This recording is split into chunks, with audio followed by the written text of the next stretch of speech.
Welcome to the Power in Motion podcast, the show for women who want to develop a kinder relationship with their body so you can feel healthy, happy, and confident without restricting food, doing torturous exercise, or constantly worrying about the number on the scale. I'm your host, Kim Hagel, size-inclusive fitness specialist and certified non-diet health and life coach specializing in body image.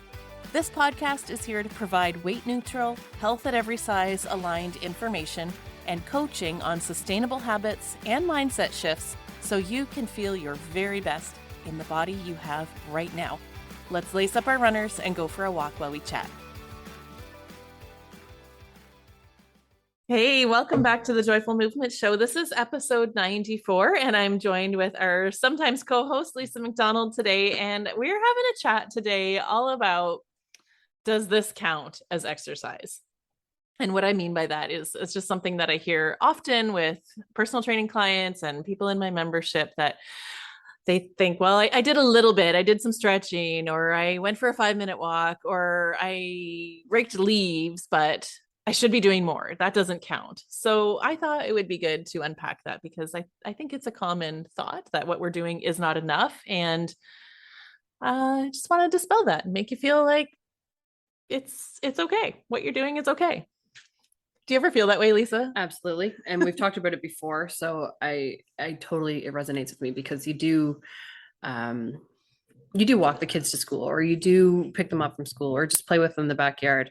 And then you think, oh, I haven't done anything today. Well, you did. You walked, depending on how far away it is, you had a 5-minute walk. You had 2 of them. So there's another 10 minutes. You played in the backyard and you played soccer. Like, you're running around and you don't even realize that you're doing exercise it should count. Yeah, what you just cited there is about 20 minutes just in and of itself. Exactly. And just because it's broken up doesn't mean that it shouldn't count. Yeah, well, it definitely does count. And that's one thing I want to talk about today is that most of us are doing a lot more than we think we are, but we're discounting it because it's not taking place in a gym and we're not using fitness equipment to do it. And we're not working as hard as we possibly can. So we think it doesn't count, but that's just a whole bunch of toxic Fitspo messaging. Yeah, I believe that for a very long time. Very long time. I remember one morning with you in the gym, we were personal training, and in the membership in October, we had a experiment where we were trying to add more movement into our workday. So you were conscious about trying to get up from your desk a little bit more and do some stretches, do some walking around the office. And you said to me in our personal training session, I'm doing really shitty at this challenge. Do you remember that? I do remember that. Yes.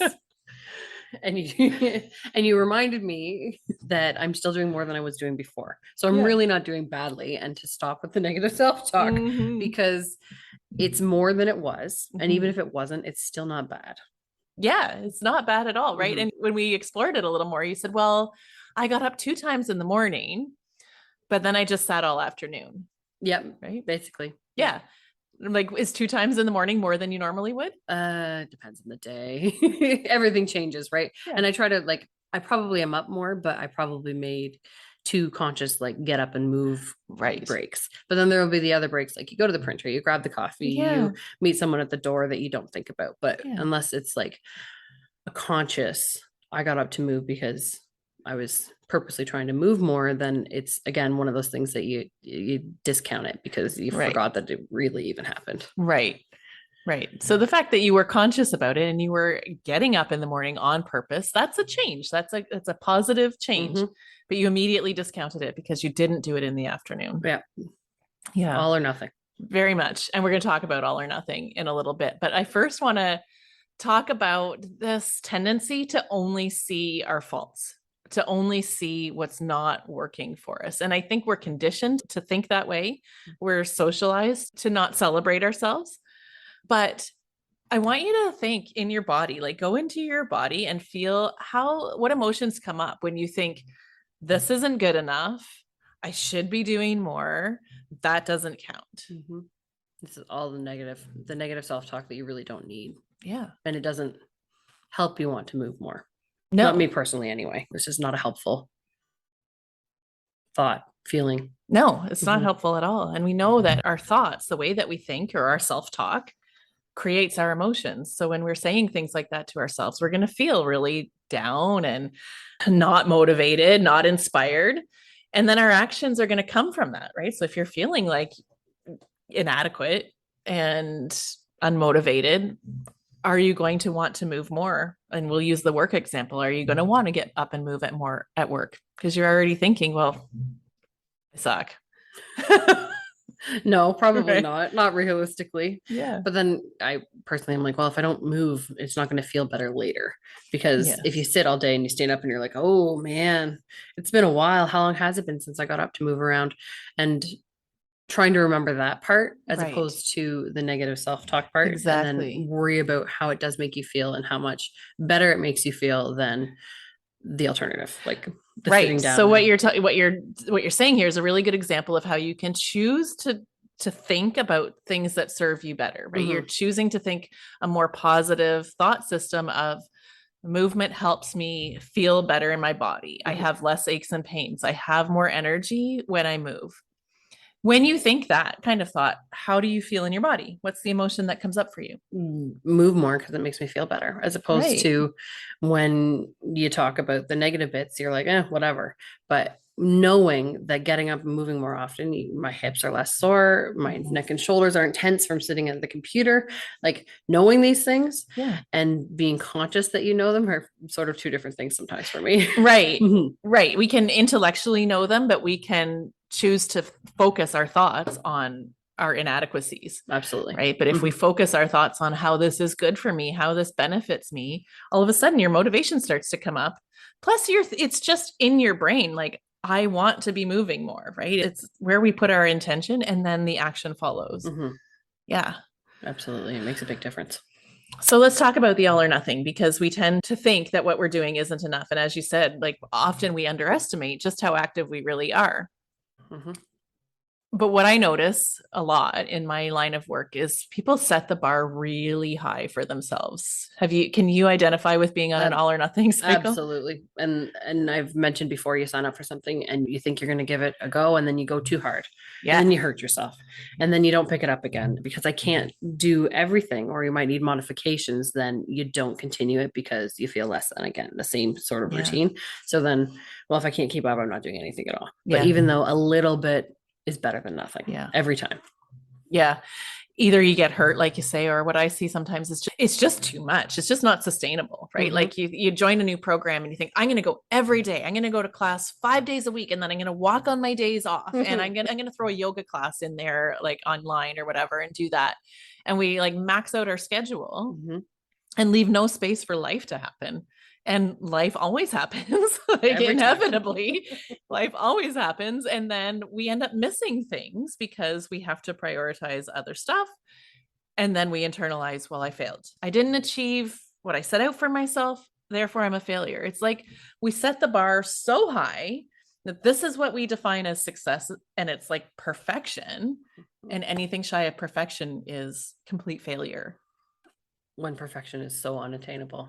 Right. Like, it's just not a thing. Like, it's not a thing. Like, how would you even gauge it? Because it's just not a thing. Yeah. But we're conditioned to think that it is a thing, and we should be able to do that. And then we judge ourselves when we can't. Like, there is a whole spectrum of gray between black and white. Oh yeah. Right. Yep. Something is always better than nothing. And I always say, like, fitness is a marathon, not a sprint.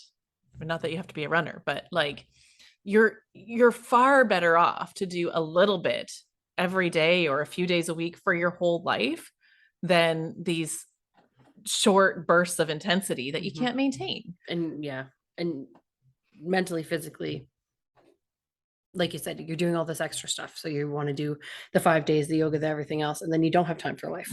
And then you don't experience the life things. And at one point you sit around and you're like, when's the last time I went and did something social or spoke to or visited with a friend? And you don't realize how much you've engulfed yourself in this new fitness routine, and you've completely abandoned everything else in your life that you enjoy. Because there are those other things that you enjoy, and then you just kind of put on hold for this new thing. Yeah. So then the cost benefit ratio seems out of balance, and you're like, fitness is taking over my life. I can't do any of the things I want to do. So I quit. Yeah. Exactly. because I just realized how many things I'm missing out on and I don't want to do that. But instead of doing less and more balance, I'm just going to stop.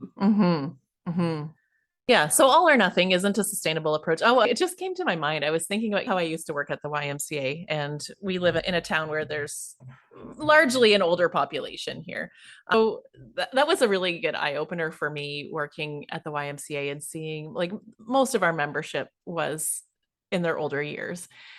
And I really got to see, the elderly people who have been active all their life and not hardcore, just doing stuff for their life.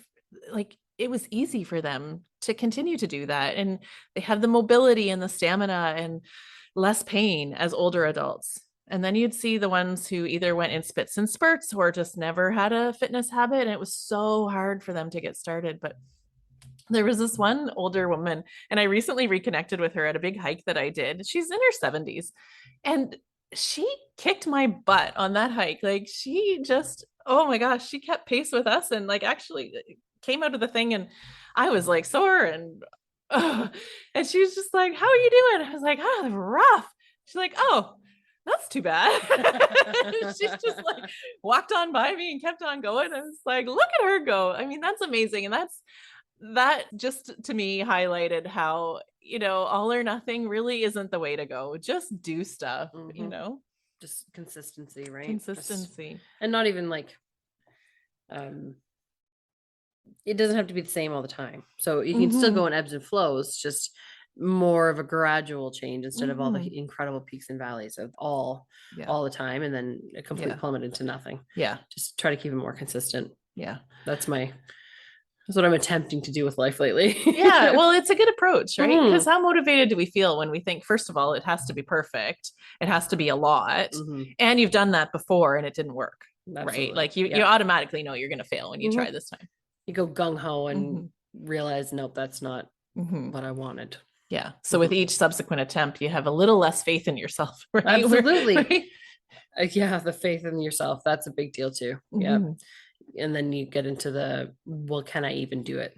Even if I tried, which is a whole other thing. Exactly. So let's talk about the right amount of exercise, which I want to first start by saying there really isn't one, but I wanted to ask you, Lisa, when I say the right amount of exercise, what does your brain offer you up as the right amount? I think I have changed that in the most recent years because like probably it used to be like, oh, you got to go for an hour and you got to go hard. But I know that that's changed. And like, even still, I'd probably say, oh, half an hour is a great workout, but we've learned that that's wrong as well. Well, not wrong. It's just, it doesn't have to be that way. Yeah, exactly. It doesn't have to be that much. Half an hour is not necessary. Yeah. Yeah. And okay. So right amount, what is the right type of exercise or what counts? Oh, it has to be totally high intensity and you have to get your cardio going. Maybe running. I don't know. Aerobics. I know that's not true, but that's what it feels like sometimes, right? Like it has to be the high intensity. Yeah. And it has to be the whole time you're working out, you have to have the same. You got to get your blood pumping up against. I don't even know what I don't even know what they would say. Yeah. But we know that to be untrue. Yeah. Yeah. So yes, there are some recommendations for amount of exercise. I don't even want to say right amount because I think it's individual to the person. So we'll talk about the time recommendations in a second, but let's talk about type for a minute here because there is no right type of movement. It definitely does not need to take place in a gym to be effective. It doesn't need to be high intensity to be benefiting you. I always say if it feels good for your body, it is good for you, right? I think the two things that come up the most are walking's not exercise and stretching doesn't count. Like I hear those ones a lot. So let's talk about both. Is it true that walking isn't good enough? Incorrect. Absolutely not. Incorrect. Walking is so good for your body and it's like been well documented. Walking is great for your muscles. It's great for your bone density. It's great for your heart and lungs. It's great for your brain health because typically speaking, you're outside in fresh air, good for your mental health. It's a social activity. Like there are so many benefits to just walking. And same with stretching. This came up with one of the members in the membership that she's only been doing stretching right now. And I have that in air quotes, and was kind of beating herself up over that. But is stretching not good for your body? Very good for your body. Right? Absolutely. Yep. So why do we think we have to go to a gym? Why do we think we have to lift weights, that we have to get our heart pumping to a certain degree? Are those things beneficial? Certainly they can be, but we have to be careful how we discount these other things that are very much good for our body and improve our mobility, reduce our pain, and just help us feel good. Mm-hmm. Right? Absolutely. Yeah. Yeah. Stretching can make a huge difference in your day. It's just like what we mentioned earlier about getting up to move at the desk. But when you come home at the end of the day or before you go first thing in the morning, stretching before Yeah. you get started in your day is so beneficial because it does help with the mobility. Yeah. And it's good. I find it good for my brain Yeah. because it gives you a few minutes to relax Yeah. and stretch and breathe and just have some few minutes to yourself before the wild day starts or Yeah. at the end of a workout or Yeah.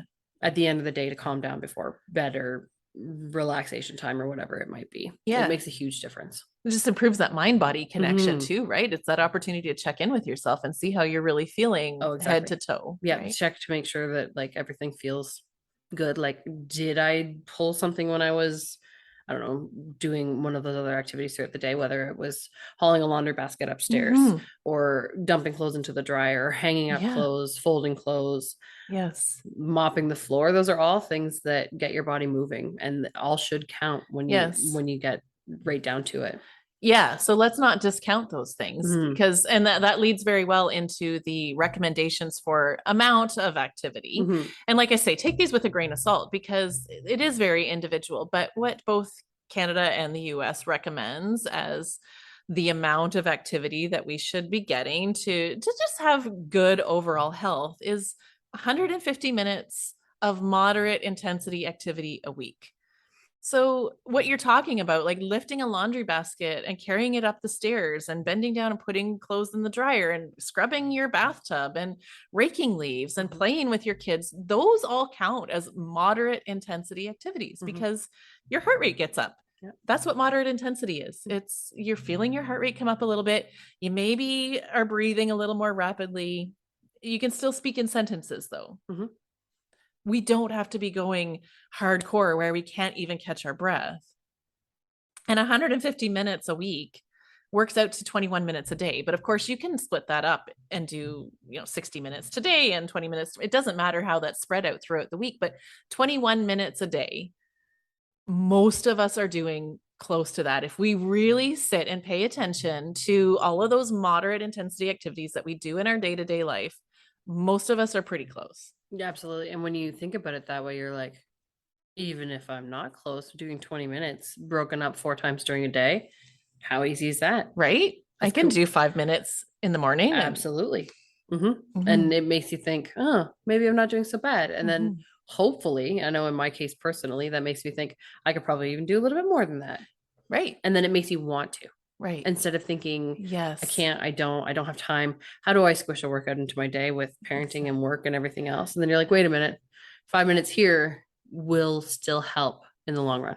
Yes. Mhm. Exactly. And that's how we move away from that all or nothing thinking is like, let's bring this down to what I call minimum baseline.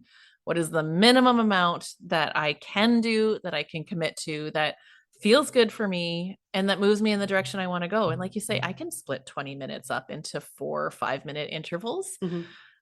And if I count my laundry time and, cleaning my bathroom and playing with my kids, maybe I'm already close to that. Right. But watch where, like, I guess the first thing I was going to say is that most of us do enough moderate activity to count already. And second, if you don't worry about it. Start where you're at and add gradually. Start at the where you are and commit to the minimum that you think you can do realistically and sustainably, rather than set the bar way up high, which is what most of us do, and think it has to be an hour 5 days a week, hard as we can, and then we fail. Mhm. Right?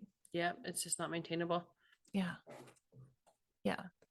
So with that in mind, when you think about, does this count as exercise or is this enough, does that help you feel a little more motivated. Like you said, well, when you think of it that way, yeah, you're like, I can do that. And I can probably do a little bit more. Yeah, you probably do already, and you don't even realize it or give yourself credit for it. And even just talking now, it's making me think, oh, I guess when I told you I haven't done any sort of really physical activity before I started working with you, I was probably a little bit wrong because I wasn't counting the stuff I was doing at home. And I do have small kids, and I chase them around and I pick them up and I wrestle them into their clothes. All the kinds of stuff like that gets your heart going because that's just kids. Yeah. And lugging groceries and all the things that come with owning a home and living anywhere for that matter, just taking care of your space. It's all counts. It all counts. Right. But when we focus on what's not working and that we're not doing enough, then that's where our brain stays. It's like, I'm not doing enough. I need to do better. I need somebody to help me, blah, blah, blah. Absolutely. Yeah. Right. Yeah. So I guess the moral of the story is watch where you're using negative self-talk and telling yourself that it's not enough, that you're not good enough because of it, or you need to be doing better. You should be doing better. Those are all really judgy self-criticisms. So how can you shift your thinking to something a little more positive about, one, what am I already doing that is enough? And two, how is the movement that I'm doing benefiting me?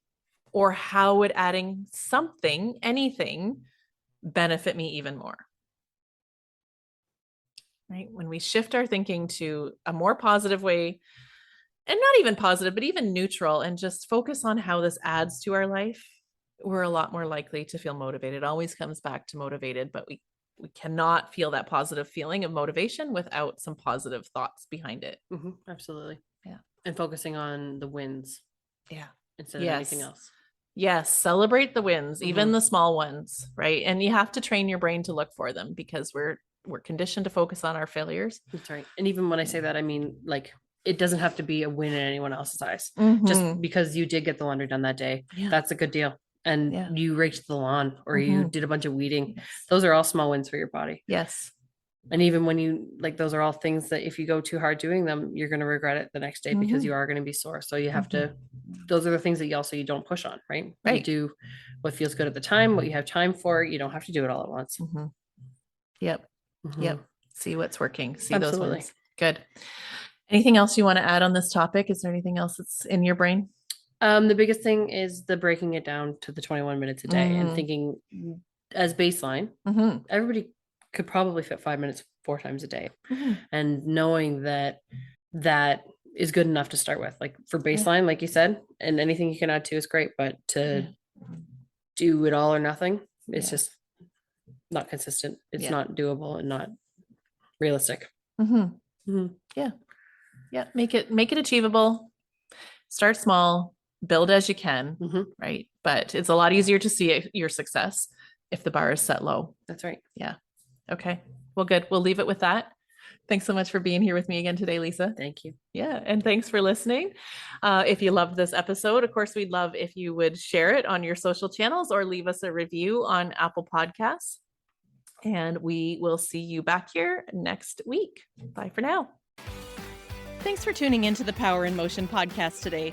If you love what you're learning here, then I invite you to take the next step of embodying these concepts into your own life so that you can live your healthiest, happiest life and never again feel held back by your body. Coaching is the fastest, most efficient pathway to taking what you know in your head to actually applying it and seeing results.